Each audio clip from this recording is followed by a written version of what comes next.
The mysterious visitor. Giselek leaned back in his favorite chair at the bustling space station bar, savoring the familiar creak of warm leather beneath him.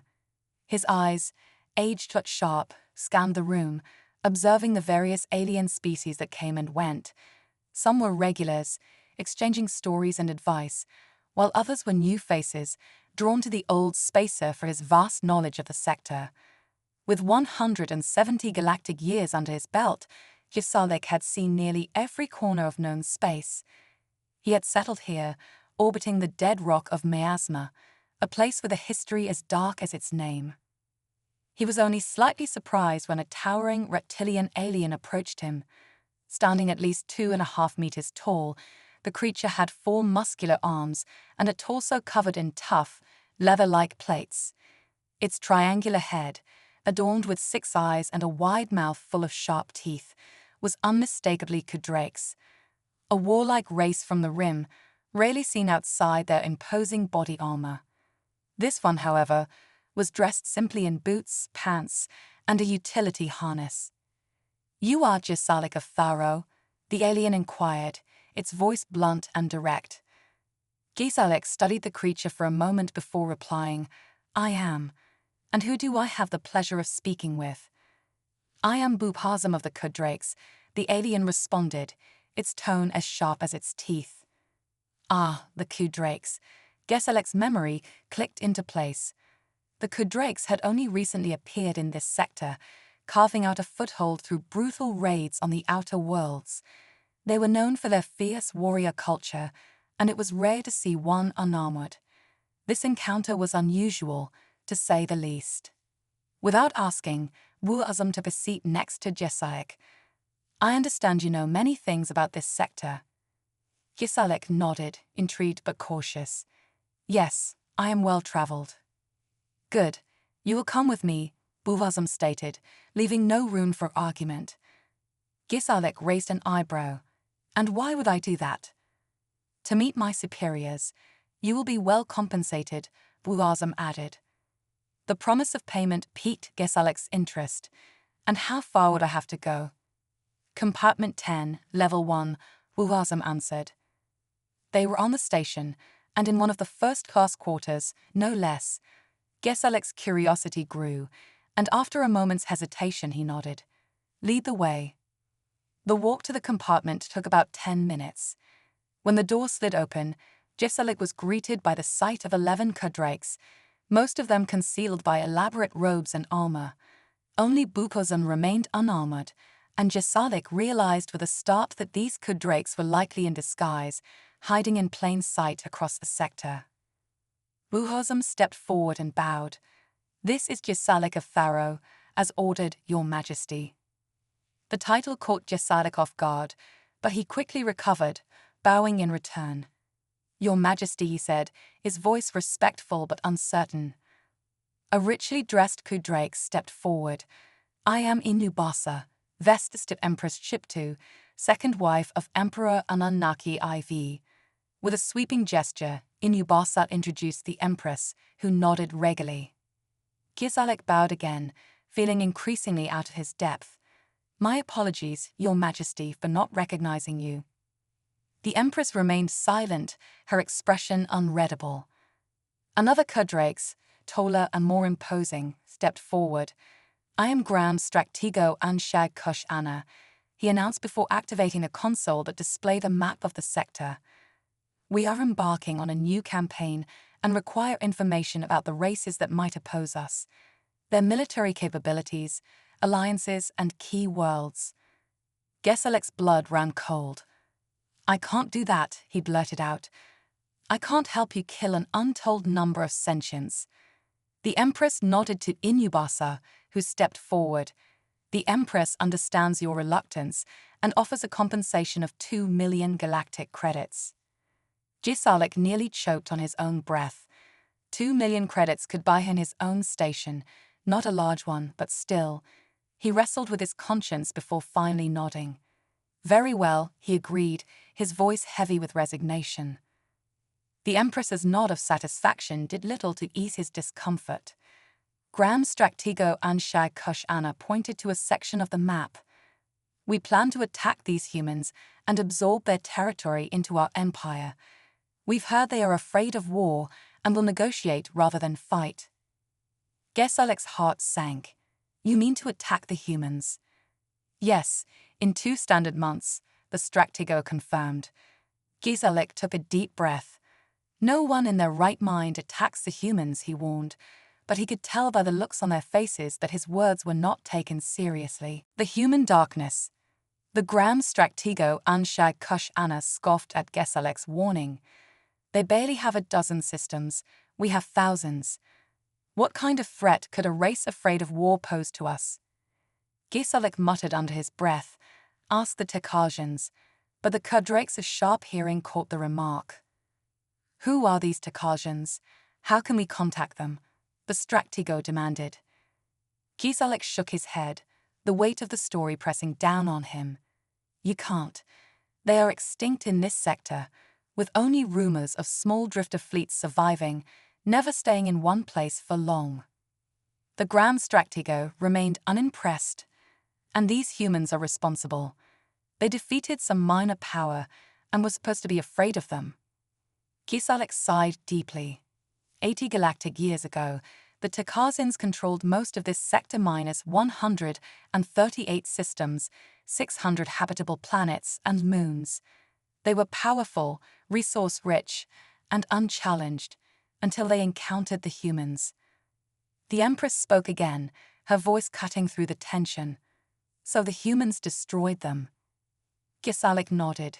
Yes, but it's not the victory that matters. It's how it was won and what it cost the humans. The room fell silent, all eyes on Gesalek as he continued. The humans are not afraid of war because of what an enemy may do to them. They fear what war will make them become. They carry a darkness within them, a side of their nature they fight to suppress. When unleashed, it's a force that devastates not just their enemies, but themselves. He paused, recalling the stories his human friend had shared with him. The Tekasians saw the humans as easy prey. They were new to the galactic community, just starting to expand beyond their home system. The Tekasians assumed their slow progress was a sign of weakness, but they couldn't have been more wrong. Gesalek took a deep breath, the memory of his friend's words vivid in his mind. It took the humans so long to leave their cradle because they were constantly at war with each other. When they finally united under a single government, it wasn't for peace, but to face the threat of other races. Their first encounter with the Tekasians was a brutal wake-up call. The Tekasians attacked their home system without warning, and the humans suffered enormous casualties. The Grand Stratego interrupted, his voice dripping with skepticism, and yet they survived. Survived? Gesalek echoed. They didn't just survive, they learned. They adapted. They fought back with a ferocity that shocked even their enemies. But the worst was yet to come. In a final act of defiance, the Tekasians launched a biological weapon at Earth, the human cradle world. It caused an ecological disaster that nearly wiped out their planet. The Empress leaned forward, her eyes narrowing. But the humans recovered. Gesalek nodded slowly. Yes, but the damage was done. The weapon didn't kill many humans, but it did something far worse. It killed their children by the millions. And that awakened a darkness in them that the galaxy had never seen before. He looked around the room, the gravity of his words hanging heavy in the air. The humans have many words for revenge, but none are as terrifying as blood vengeance. When the Tekasians killed their children, they unleashed a fury that could not be stopped. The humans turned their grief into a weapon. Their ships, once bright and hopeful, became dark and ominous, designed to strike fear into their enemies. Their soldiers donned black armor, their helmets fashioned into monstrous faces from the nightmares of both humans and Tekasians. Gesalek's voice dropped to a whisper, the memories still haunting him. They didn't just fight the Tekasians, they hunted them. They struck without warning, using deception and psychological warfare to break their enemies' spirits before breaking their bodies. The Tekasians, once mighty and proud, were reduced to terrified remnants, unable to predict or counter the human onslaught. The Empress's gaze softened, a glimmer of understanding in her eyes, and when it was over, Gisalek pointed out the window. They left nothing behind but ruin. The Takazin's homeworld is now called Miasma, a reminder to the galaxy of what happens when you awaken the darkness within humanity. The Gram Stractigo snorted. So we're supposed to be afraid of ghosts and stories. Gesalek's eyes hardened. Underestimate the humans at your peril. They're a species that fights not for conquest, but for survival. And when pushed to the brink, they become something far more dangerous than you can imagine. The inevitable consequence. The Kudrake's skepticism lingered as they prepared to leave. Gisalek, feeling the weight of his decision, watched as the Empress and her entourage departed. He couldn't shake the sense of dread that had settled in his chest. Buhozum stayed behind, his expression unreadable. You've given us much to think about, Gisalek. Gisalek nodded, feeling the guilt gnawing at him. Just remember my warning. The humans are not like any other species you've encountered. Push them too far, and they will push back with a force you can't comprehend. Buhozum's gaze lingered on the old spacer before he turned to leave. We shall see. Weeks passed, and the galaxy waited with bated breath as the Kudrake's fleet moved toward human territory. Gisalek kept to himself, haunted by the knowledge of what was to come. He tried to drown his guilt in the routine of the station, but the sense of impending doom was ever present. When the reports finally came in, they were worse than Gisalek had imagined. The Kudrake's fleet had been decimated. Human forces had responded with a level of precision and ruthlessness that left no survivors. The Kudrake's empire, once formidable, was now a shattered remnant, its leaders executed or in hiding. Gisalek's warning had gone unheeded, and now the galaxy bore witness to the truth of his words. The humans, when provoked, were capable of unspeakable acts. The darkness within them, unleashed by the death of their children, had resurfaced once more. And as the galaxy mourned the loss of yet another empire, Gisalek could only sit in his warm leather chair, the weight of his knowledge a heavy burden on his soul. Shadows of regret. Gisalek sat alone in his cramped quarters, the echoes of distant battles reverberating through the station's walls. The usually bustling hub felt eerily quiet as news of the Kudrake's catastrophic defeat spread like wildfire. The old spacer couldn't shake the nagging guilt that gnawed at him. He had provided the Kudrakes with the information they sought, knowing full well the terrible consequences. Now, the weight of his decision hung over him like a dark cloud. The door to his quarters slid open with a soft hiss, and a figure stepped inside. Gisalek looked up, his tired eyes meeting the gaze of a human, a young woman, tall and slender, with piercing green eyes and a mane of auburn hair. She was clad in the black uniform of the Terran Coalition, the insignia of a high-ranking officer on her shoulder. Gisalek of Pharaoh, she asked, her voice calm, but laced with an undercurrent of steel. He nodded, recognizing the danger she posed. That's me. Who are you? Commander Ilara Voss, she replied, stepping further into the room. I believe we have a matter to discuss. Gisalek's heart skipped a beat. I don't suppose you're here for a friendly chat. Ilara's gaze softened slightly, though her expression remained stern. No, I'm not. You helped the Kudrakes. You gave them the knowledge they needed to plan their assault on human territory. Gisalek swallowed hard. I didn't have a choice. They would have killed me if I refused. And now, countless lives have been lost because of it, Ilara said, her voice cold. Not just Kudrake's lives, human lives too. Your decision has consequences. The old spacer felt a pang of remorse. I tried to warn them. I told them what would happen if they provoked the humans. But they didn't listen. Ilara studied him for a moment, her expression unreadable. And now you have to live with that knowledge. But there's more to this than just guilt, isn't there? Gisalek looked away, unable to meet her gaze. I didn't want this. I've seen enough death in my time to know that war is never the answer. But the credits. Ilara's eyes narrowed. 2 million galactic credits, wasn't it? Enough to buy a new life, far away from all of this. Gesalek's shoulders slumped. It seemed like a way out. I didn't think. You didn't think they actually go through with it, Ilara finished for him. But they did, and now the galaxy is paying the price. Silence settled between them, heavy with unspoken words. Gesalek felt the weight of her judgment, knowing that she was right. He had made a terrible mistake, one that couldn't be undone. Ilara finally spoke, her tone softer, but no less resolute. You still have a chance to make things right, Gesalek. The Terran Coalition is willing to offer you protection in exchange for your help. We need to know what else you told the Kudrakes, and if there are any other factions out there that might be planning something similar. Gesalek looked up, surprise flickering in his eyes. You're offering me a way out. I'm offering you a chance to atone for your mistakes, Ilara corrected, but it won't be easy.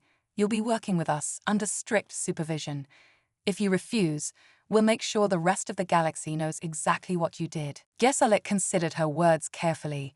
He had no desire to become an enemy of the Terran Coalition, especially after seeing what they were capable of. And while the thought of working with them didn't sit well with him, he knew it was the only way to redeem himself. I'll do it, he agreed, his voice heavy with resignation. But only because I don't want any more blood on my hands. Ilara nodded, satisfied with his response. Good. Then let's get started.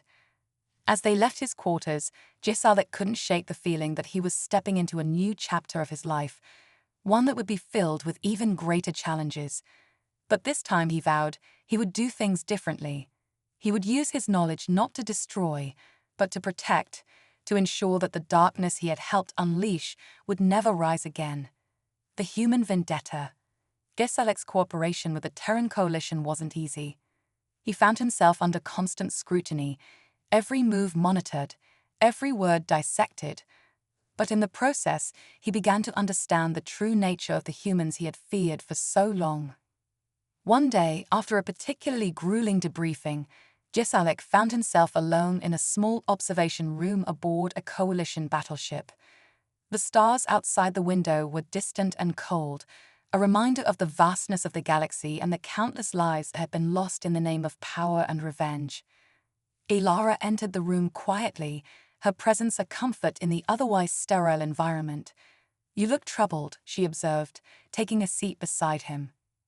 Gesalek sighed, his wariness evident. I've been thinking about the Tarkasians, about what happened to them after they crossed the humans. I never understood why the humans didn't stop after they won, why they kept hunting them down, even after the war was over. Ilara's expression hardened. The Tarkasians didn't just kill human soldiers. They killed their children. To humans, there is no greater crime, no greater dishonor. They see it as a stain on their very existence, one that can only be cleansed with the blood of those responsible. Gesalek nodded slowly. Blood vengeance. I heard stories about it, but I didn't fully grasp what it meant until now. Ilara's gaze softened. It's more than just revenge. It's a deep-seated need to protect what's theirs, to ensure that no one ever harms them in such a way again. But it's also a curse. The humans carry that darkness with them, even when the war is over. It's a part of them, and it shapes everything they do. Gesalek stared out at the stars, lost in thought. And what about you? How do you live with that darkness? Ilara smiled sadly. We don't. We fight it every day. Some of us do better than others. But we all carry the burden, knowing that if we let it consume us, we become the very thing we're trying to destroy. Gesalek turned to her, a question burning in his mind. And what happens when you can't fight it anymore? What happens when the darkness wins? Ilara's eyes met his, and for a moment he saw the pain and resolve that lay beneath her calm exterior. When that happens, we become monsters. But we never stop fighting, because we know that if we don't, the galaxy will be lost to a darkness far worse than anything we could imagine. Gesalek felt a shiver run down his spine. The humans were not just warriors, they were survivors, fighting a battle on two fronts, one against their enemies and one against themselves. As the weeks passed, Gesalek's work with the Coalition deepened. He provided them with valuable insights, helping them thwart potential threats before they could escalate. But the more he learned, the more he realized that the humans' greatest strength was not their military prowess, but their unyielding determination to protect what they held dear. One day, Elara approached him with a new assignment. We've received intel about a rogue faction on the outskirts of Coalition space. They're gathering weapons and resources, preparing for an all-out assault. We need you to come with us and help negotiate a peaceful resolution. Gesalek frowned. You want me to talk them down? Elara nodded. You have a way with words, Gesalek, and you've seen what happens when negotiations fail. We can't afford another war. Not now. Gesalek hesitated, the weight of his past decisions pressing down on him. But he knew that this was his chance to make a difference, to prove that he could be more than just a tool for destruction. I'll do it, he agreed, his voice steady. Elara smiled, a hint of relief in her eyes. Thank you, Gesalek. This could be the start of something new. As they prepared to leave, Gesalek couldn't help but wonder if this mission would be his redemption, or if it would plunge him deeper into the darkness he had spent his life trying to avoid. The price of peace. The rogue faction was unlike anything Gesalek had ever encountered. Made up of former soldiers, mercenaries, and disillusioned civilians, they had banded together under the leadership of a charismatic but ruthless commander. Their grievances were many: corruption in the coalition government, exploitation of Outer Rim colonies, and a perceived betrayal of the core values that once united humanity. Gesalek, flanked by Elara and a small team of diplomats, entered the negotiation chamber with a sense of foreboding. The leader of the faction, a scarred man named Rax, eyed them with thinly veiled hostility. We're not here to beg for peace, Rax snarled, his voice dripping with contempt. We're here to demand justice. Gesalek took a deep breath, his mind racing to find the right words. I understand your anger, Rax, but what you're planning will only lead to more bloodshed. The coalition is willing to listen to your grievances and work towards a solution. Rax scoffed, crossing his arms. You expect us to trust the very people who have betrayed us. We've lost everything because of them. Elara stepped forward, her voice calm but firm. We're not asking for your trust, Rax. We're asking for a chance to avoid a war that will destroy us all. You've seen what happens when humans fight each other. The devastation. We've already lost our homes, our families. Rax interrupted, his voice cracking with emotion. What more can you take from us? Gesalek could see the pain and desperation in Rax's eyes, and he knew that this man was driven by more than just anger. He was driven by a deep, unquenchable grief. We don't want to take anything from you, Gesalek said softly. We want to give you back something that was taken, hope. Hope for a future where your children won't have to live in fear, where you can rebuild your lives without the threat of war hanging over your heads. Rax's expression wavered, doubt creeping into his hardened features. And what makes you think the coalition will keep their word? What's to stop them from betraying us again? Elara exchanged a glance with Gesalek before replying. Because we're not just fighting for the coalition, we're fighting for the survival of humanity. We know what's at stake, and we're willing to put everything on the line to ensure that we don't repeat the mistakes of the past. There was a long, tense silence as Rax weighed their words. Finally, he spoke, his voice hoarse. If we agree to this, what guarantees do we have that our demands will be met? Elara nodded to Gesalek, who stepped forward with a datapad. We've already drafted a preliminary agreement. It includes provisions for the fair distribution of resources, protection of Outer Rim colonies, and the establishment of an independent oversight committee to ensure accountability. Rax eyed the datapad warily, then took it from Gesalek's hands. He scanned the document, his frown deepening with each passing moment. Finally, he looked up, a flicker of something akin to hope in his eyes. This might just work, Rax admitted, though his tone was still guarded. But if you betray us again, we won't hesitate to fight back. Elara met his gaze with unwavering resolve. We won't betray you, Rax. We're all in this together. And if we fail, it won't just be you who suffers, it will be all of us. With a reluctant nod, Rax extended his hand. Let's hope you're right. As they shook hands, Jesalik felt a weight lift from his shoulders. For the first time in a long while, he felt like he was finally on the right path. But as they left the negotiation chamber, he couldn't help but wonder how long this fragile peace would last, and what price they would all have to pay to maintain it.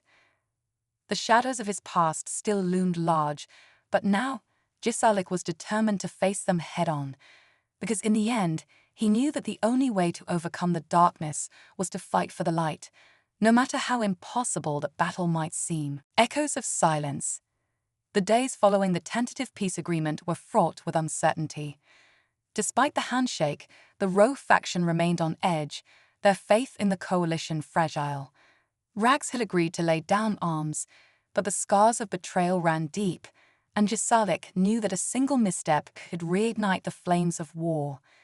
Jesalik was restless. He spent hours pacing the narrow corridors of the coalition battleship, his mind consumed by doubts. The quiet that had settled over the galaxy felt unnatural, like the stillness before a storm. He had done everything he could to broker peace, but the outcome was far from secure. One evening, as he wandered the ship's observation deck, he was joined by a figure he had not seen in months. General Arlen Trent, a seasoned war strategist and one of the most feared leaders in the coalition's history. His presence was imposing, his sharp features etched with the resolve of countless battles won and lost. Jesalik, Trent greeted him, his voice a low rumble. I see you've been keeping yourself busy. Jesalik nodded, his unease growing. Trent was not known for his diplomatic skills. His reputation was built on decisive, often brutal action. What brings you here, General? I didn't think this peace process was your kind of mission. Trent's eyes narrowed as he looked out at the stars. Peace is a fragile thing, Jesalik. It's only as strong as the people who enforce it. I've come to ensure that the coalition's interests are protected. Jesalik felt a chill run down his spine. And what does that mean, exactly? It means, Trent said, turning to face him, that I'm here to make sure you don't let your guard down.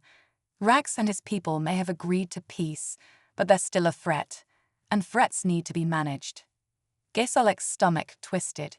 You're talking about keeping them under surveillance, aren't you? Maybe even more than that. Trent's silence was answer enough. This isn't what we agreed to, Jesalik protested, his voice rising. We promised them a chance to rebuild, to live without fear of being crushed by the coalition. And we'll give them that chance, Trent replied calmly. As long as they don't step out of line. But we can't afford to take risks. The coalition's survival depends on stability, and that means controlling the variables. Jesalik shook his head, anger flaring. If you go in heavy-handed, you'll push them right back into rebellion.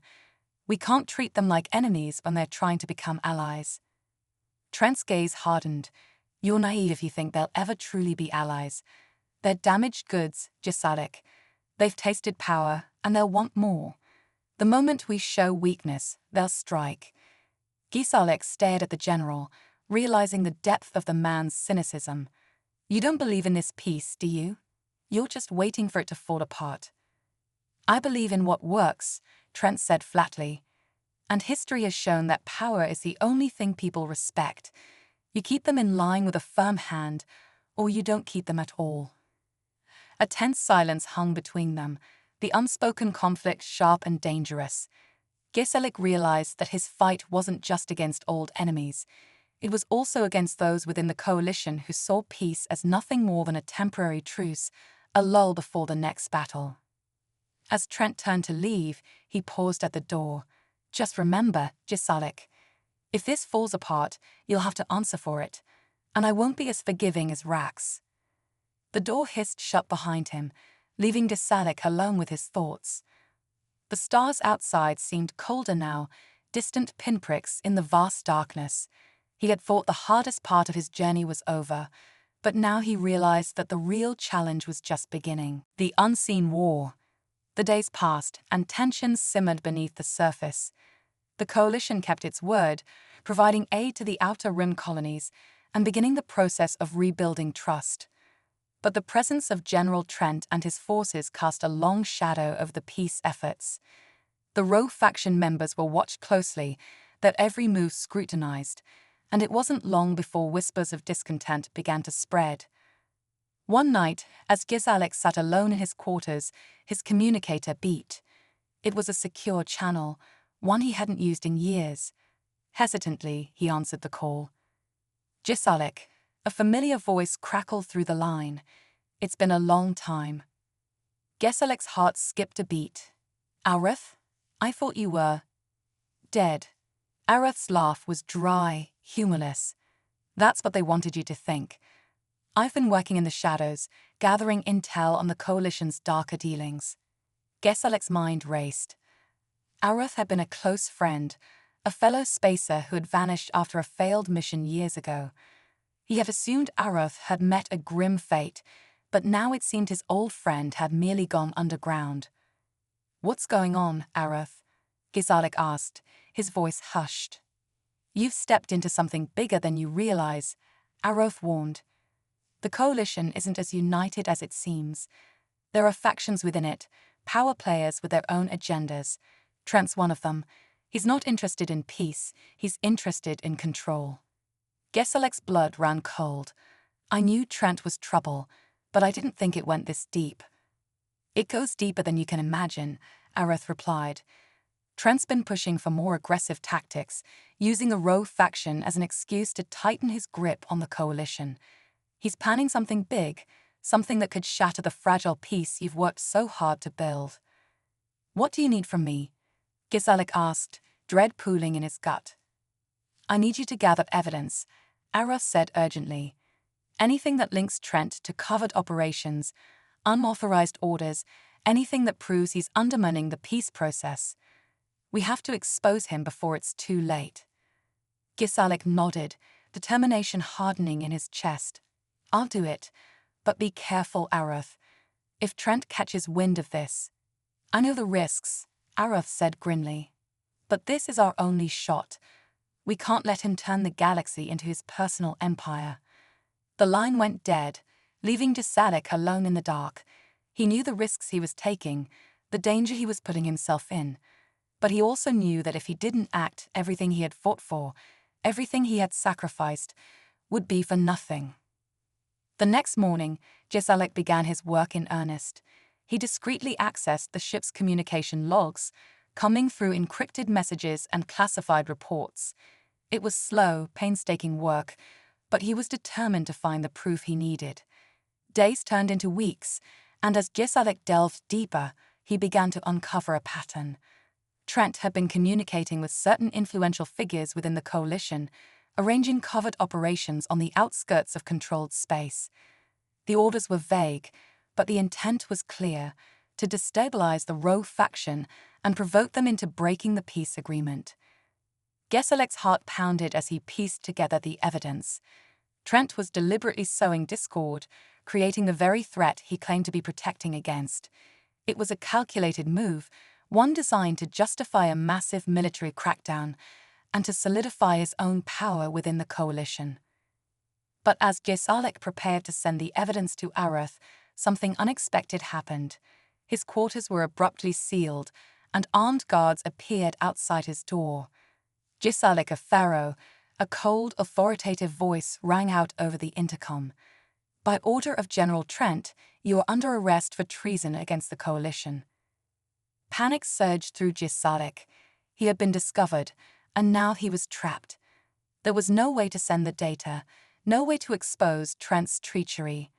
The only option left was to escape, and somehow survive long enough to fight another day. Gizalek's mind raced as he assessed his options. He knew the layout of the ship, knew there was an escape pod just a few corridors away. But reaching it would be risky, and even if he made it, there was no guarantee he could evade capture for long.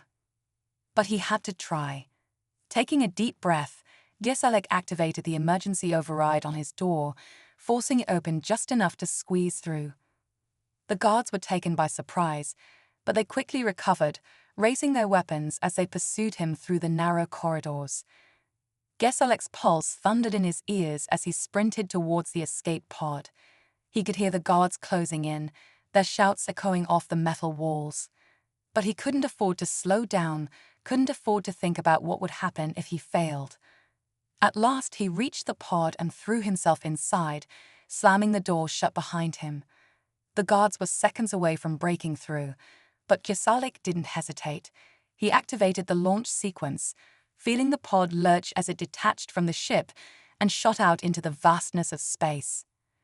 As the stars blurred past, Gesalek allowed himself a moment of relief. He had escaped, but his work was far from over. He still had to find a way to expose Trent, to bring the truth the birth of a legend. The battle that raged in the valley would be remembered for generations. Sergeant Daniels, now leading his unit with precision and valor, had become the symbol of human resistance. The Growlithe forces, once thought invincible, were now facing the unyielding spirit of humanity. With every move, Daniels demonstrated a level of tactical brilliance that left even the seasoned Growlithe commanders bewildered. As the battle wore on, the tide began to turn. The human forces, inspired by Daniels' courage, fought with renewed vigor. They were no longer just soldiers, they were warriors, each one a testament to the indomitable will of their species. In the heart of the battlefield, Daniels confronted the Growlithe warlord, a towering figure clad in alien armor.